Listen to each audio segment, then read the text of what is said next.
देखिए तो नमस्कार साथी, आप सभी को स्ट्राइड सन क्लास में तहे दिल से स्वागत करता हूं। और आज हम देखने वाले हैं क्लास 10 का इकोनॉमिक्स चैप्टर नंबर आपका 1 है और ये हमारा पार्ट 2 वीडियो होगा।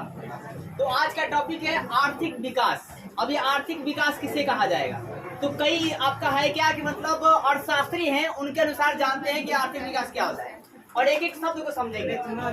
तो सबसे पहला बात है कि आर्थिक विकास एक ऐसी प्रक्रिया है, मतलब एक प्रोसेस है। ये एक प्रोसेस है, एक ही बार नहीं होगा। मतलब आपका विकास जो है ना एक ही बार नहीं हो सकता है, यह एक प्रक्रिया है। प्रक्रिया स्लोली होती है। यह एक प्रक्रिया है जिसमें दीर्घकाल तक, मतलब लंबे समय तक, दीर्घकाल का जी लंबे समय तक किसी व्यवस्था की, मतलब कोई आप व्यवस्था कर रहे हैं, ठीक है, कोई भी आप व्यापार कर रहे हैं, उसकी वास्तविक राष्ट्रीय आय में वृद्धि होती है। राष्ट्रीय आय का जी वृद्धि होती है तो उसे आर्थिक विकास कहा जाता है। अब यहाँ एक वर्ड आया है राष्ट्रीय आय। अब राष्ट्रीय आय किसे कहते हैं? National income. तो सुनिएगा ध्यान से कि है क्या साहब कि जितना देखिए कुल आय में जनसंख्या से भाग दे दीजिएगा। कुल आय में क्या जी जनसंख्या से भाग दीजिएगा, उसे राष्ट्रीय आय कहा जाए। उसे क्या कहेंगे जी? राष्ट्रीय। मतलब आप ये बोल सकते हैं कि देश की मतलब जितना भी मतलब आय, जितना भी आय का स्रोत है ना जी, उसे ही राष्ट्रीय आय कहा जाएगा। तो सुनिएगा ध्यान से, ये राष्ट्रीय हम आगे पढ़ेंगे भी, राष्ट्रीय आय पढ़ेंगे, प्रति व्यक्ति आय पढ़ेंगे, ये सब पढ़ा जाएगा। तो सुनिए, एक ऐसी प्रक्रिया जिसमें दीर्घकाल तक या लंबे समय तक किसी व्यवस्था में आप क्या करते हैं, वास्तविक राष्ट्रीय आय में क्या होता है, वृद्धि होती है, तो उसे हम लोग आर्थिक विकास कहते हैं। यानी कि आप शॉर्टकट में ये बोल सकते हैं कि अगर देश का राष्ट्रीय आय बढ़ेगा, शॉर्ट में समझिए ध्यान से कि राष्ट्रीय आर्थिक विकास एक प्रक्रिया है जिसमें देश की राष्ट्रीय आय बढ़ती है। अब ये बात किसने कहा था? तो प्रोफेसर मेयर और बाल्डिन। किसने कहा था जी? प्रोफेसर मेयर और बाल्डिन। तो शॉर्ट टर्म में कैसे याद रखेंगे कि याद रहेगा?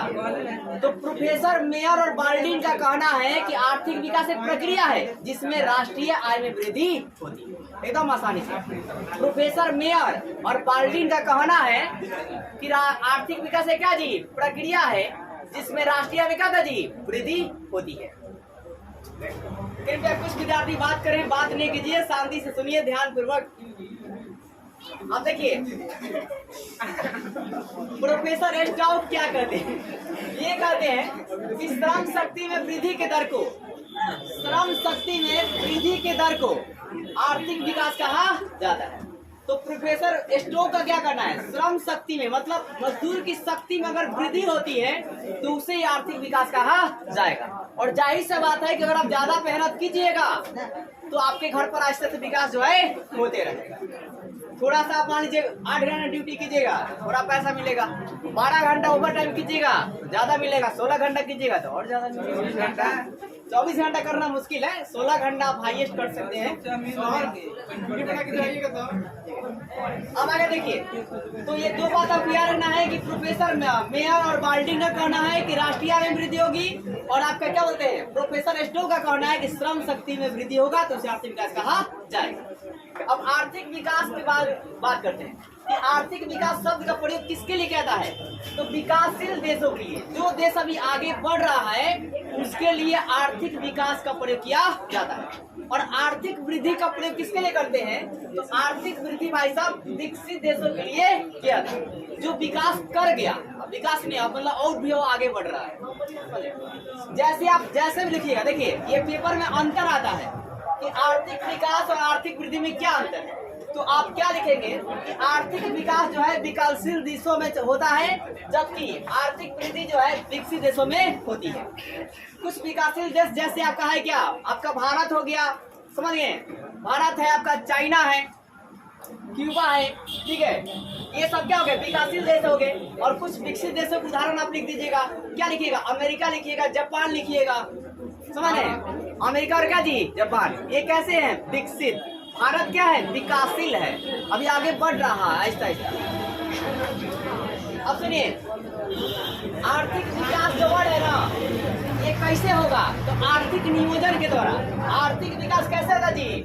आर्थिक नियोजन के द्वारा होता है। अब आर्थिक नियोजन क्या था? प्लान बनाना। क्या बनाना जी? अगर आप कोई भी काम प्लान बनाकर कीजिएगा, समझ गए, वही प्लान बनाकर रूटीन बनाकर कीजिएगा ना तो आसानी से हो जाएगा। अगर आप पढ़ते हैं, रूटीन बनाकर डेली पढ़ते हैं, कितना पढ़े, क्या पढ़े, ये सब डेली लेखा जोखा करते हैं ना, तो आप जल्दी आगे निकल जाइएगा। और जो लोग ऐसा नहीं करते हैं वो पीछे ही मतलब मारधार में फंस जाएंगे। ठीक है, यही स्टोरी है। मतलब कोई क्यों, मतलब आप ही में से कोई जो एक आदमी होगा जो बहुत अच्छा मार्क्स ला देगा, और आप ही में से कोई होगा जो बहुत नीचे आ जाएगा, आप ही में से कोई होगा जो मिडिल में जाएगा। तो इसके पीछे रीजन क्या है? क्योंकि हर किसी के रूटीन क्या है? अलग अलग होने का। अगर हर कोई अगर एकदम रूटीन बनाकर एकदम लगातार 8 घंटा वास्तव में ईमानदारी से सीखता है, पढ़ता नहीं, सीखता है, सेल्फ स्टडी बता रहा हूँ, टीचर को छोड़कर। टीचर सिर्फ आपको गाइडलाइंस कर सकते हैं, कोई टीचर आपको घोरकर पिलाने वाला नहीं है, सिर्फ आपको समझा सकता है। कोई टीचर समझाएगा तो घर पर जाइएगा तो हो सकता है कि 10 मिनट में आपको रिमेम्बर हो जाए, समझ में आ जाए, और कोई टीचर समझाएगा तो हो सकता है कि आपको 1 घंटा कर समझ में आ, 1 घंटा पढ़ने के बाद समझ में, और कुछ फर्क नहीं होता।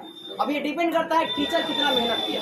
अगर टीचर बहुत ज्यादा मेहनत किया है तो दिमाग से, अगर किसी का दिमाग स्टूडेंट का अच्छा है तो सब्जेक्ट कोई भी चलती हो, मैथ हो या फिजिक्स हो या क्या बोलते हैं सोशल हो, अगर दिमाग लगाकर आपका माइंड एकदम अच्छा है और टीचर पढ़ा दिया, घर पर जाकर 20 से 25 मिनट रगड़ दीजिएगा, याद अच्छे से याद हो जाएगा। और सब बहुत ज्यादा अगर धाकर टीचर है 15 मिनट, उससे धाकर नहीं होगा नहीं। हमारी तो अभी मतलब क्या बोलते हैं, इस ब्रह्मांड में सुनने के भी बराबर नहीं है। सुनिए, तो भारत में आर्थिक विकास की बात करते हैं, और क्या होते हैं आर्थिक वृद्धि के लिए कैसे होता है जी? प्रगति से होता है। क्या जी? प्रगति से। मतलब अगर आप बहुत ज्यादा प्रगति कर रहे हैं ना तो आपके लिए आर्थिक विकास नहीं कहा जाएगा कि आप आर्थिक क्या कर रहे हैं जी? वृद्धि कर रहे हैं। क्या कर रहे हैं? वृद्धि कर रहे हैं। अब देखिए, भारत में आर्थिक नियोजन का उद्देश्य क्या है? मैंने आपको आर्थिक नियोजन बताया कि आपका है क्या, विकास को जिस क्रिया के द्वारा किया जाता है उसे आर्थिक नियोजन कहा जाता है। विकास जिस क्रिया द्वारा होती है ना जी, उसे आर्थिक नियोजन कहते हैं। अभी आर्थिक नियोजन का उद्देश्य क्या है भारत में? सबसे पहला उद्देश्य है विकास दर को बढ़ाना, मतलब पूरा विकास को क्या करना जी? बढ़ाना। दूसरा है कृषि उद्योग, कृषि और उद्योग में क्या करना? आधुनिकरण। आधुनिकरण समझ रहे हैं? मशीनों का इस्तेमाल करना, टेक्नोलॉजी का इस्तेमाल करना। अब हर से अगर आप जोतिएगा खेत को तो 1 दिन में लगेगा कि 20 कट्ठा जोताया, वही आप ट्रैक्टर से जोतिएगा खेत को तो 1 दिन में क्या 20 बीघा जोता जाएगा। तो अंतर है ना भाई साहब, जल्दी से हो जाएगा, मुनाफा भी होगा। फिर बात करते हैं उद्योग में आधुनिकरण। अब सिंपल उद्योग जो है, सिंपल तरीके से अगर क्या बोलते हैं कि आप हाथ से बेना वना बनाते हैं तो हो सकता है कि दिन भर में आप 100 बेना बनाएंगे, वहां पर मशीन का इस्तेमाल करेंगे 1000 बेना बन जाएगा। समझ रहे हैं? वहां आपकी टाइम भी बचत हो जाएगी।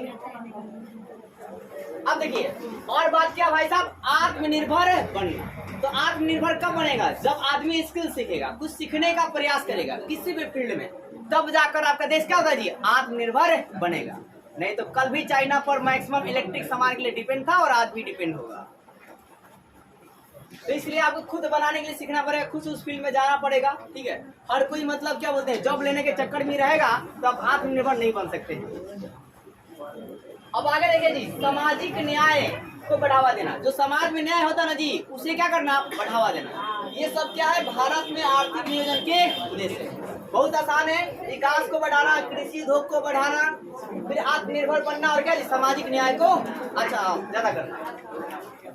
अब देखिए, जो आपका एक वीवीआई प्रश्न है, ये भी पूछता है कि योजना आयोग, तो सुनिएगा ध्यान से। योजना आयोग का गठन 15 मार्च 1950 में किया गया। कब किया गया जी? योजना आयोग का गठन कब किया गया? 15 मार्च 1950। अब योजना आयोग का अध्यक्ष कौन होता है? पीएम होते हैं। कौन होता है जी? पीएम। और उस समय भाई साहब 1950 के समय में पीएम कौन थे? तो यार रखिएगा, कौन थे? पंडित जवाहरलाल नेहरू। कौन थे साथी? पंडित जवाहरलाल। और आगे सुनिए, योजना आयोग के उपाध्यक्ष कितने होते हैं? 8 होते हैं जी। फिर आपसे पूछा जाएगा योजना आयोग को भंग किसने किया? भंग कब हुआ? 2014। कौन किए? पीएम। अब पीएम कौन बन रहे थे हाल में? मोदी जी।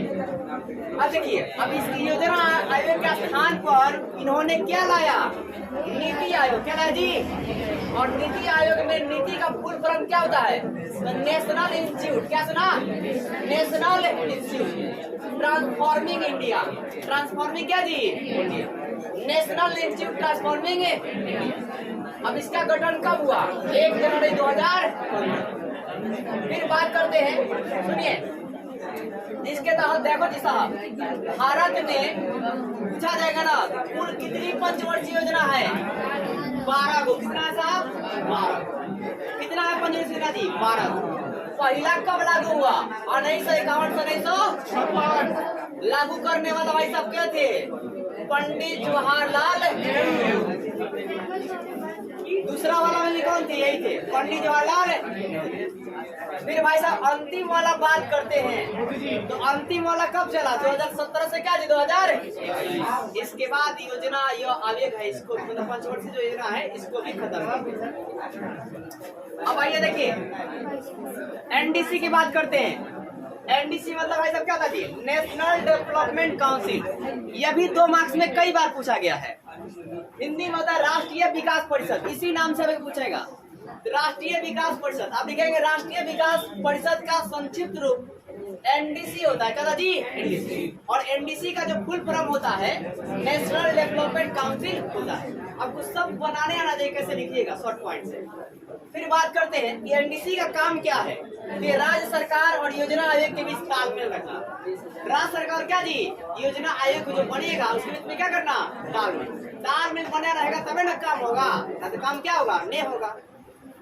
अब आगे देखिए, एनडीसी का गठन कब हुआ? 6 अगस्त 1952। कब हुआ था जी? 6 अगस्त 1952। तो क्या बोलते हैं, इसी के साथ आपका एक और आप देखेंगे वीडियो, तो इसके बाद आप पे समाप्त हो जाएगा। और वीडियो को लाइक कीजिए और चैनल को सब्सक्राइब कीजिए, ज्यादा शेयर कीजिए, ठीक है। और आप लोग थोड़ा ज्यादा रीडिंग बनाकर पढ़ा कीजिए, ठीक है। और ईमानदारी से महीना भी जमा कीजिए। हाँ जी सर, 1 मिनट। अब आज लास्ट